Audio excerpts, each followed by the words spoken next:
झूठी एफआईआर थी। मैं खुद वहाँ खड़ा था, ऐसा कुछ नहीं हुआ। ऊपर सीसीटीवी कैमरे लगे हुए हैं। अगर उस कैमरे की क्लिप दिखाए ना तो देश के सामने सच्चाई आ जाएगी अपने आप।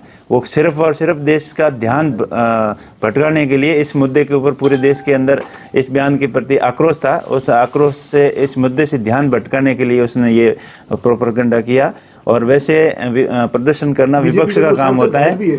वो कुछ घायल नहीं है, बिल्कुल झूठी है। और मैंने खुद देखा है, मेरे सामने की घटना है और कोई धक्का मुक्की नहीं हुई। वो आपस में बिल्कुल जैसे चल रहे थे तो आपस में वो बुजुर्ग आदमी थे, थोड़ा सा डिसबैलेंस होके नीचे गिर गए थे। बाकी किसी ने उनको धक्का नहीं दिया था और ना कोई गंभीर चोट लगी है। ये खाली सिर्फ देश का ध्यान भटकाने के लिए ये झूठे और इस तरीके के प्रोपेगेंडे हैं। बाकी इसके अंदर कोई सच्चाई नहीं है। राहुल जी क्यों धक्का देंगे? हम तो बिल्कुल साथ में थे, ऐसी कोई धक्का मुक्की वाली बात ही नहीं हुई थी।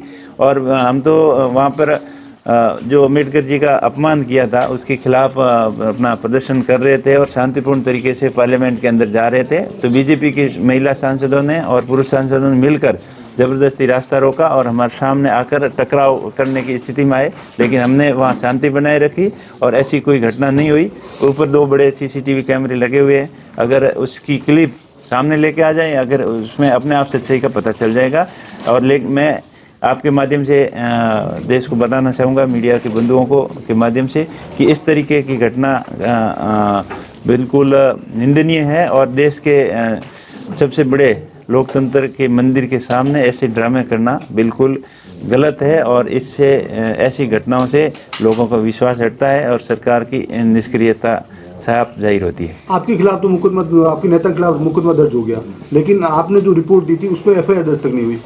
वो तो बिल्कुल, मैं कह रहा हूँ ना, ये मनमानी कर रहे हैं। हमने तो छोटे शहरों के अंदर या छोटी मोटी घटनाओं के मामले में ऐसे सुना कि पुलिस स्थानीय लोगों के दबाव में, नेताओं के दबाव में कार्रवाई नहीं कर रही है। पर वहाँ इतना बड़ा पार्लियामेंट के सामने ऐसी घटना होना बिल्कुल निंदनीय है। और सरकार की हम घोर निंदा करते हैं कि इस तरीके का कृत्य करना देश के सामने ठीक नहीं है।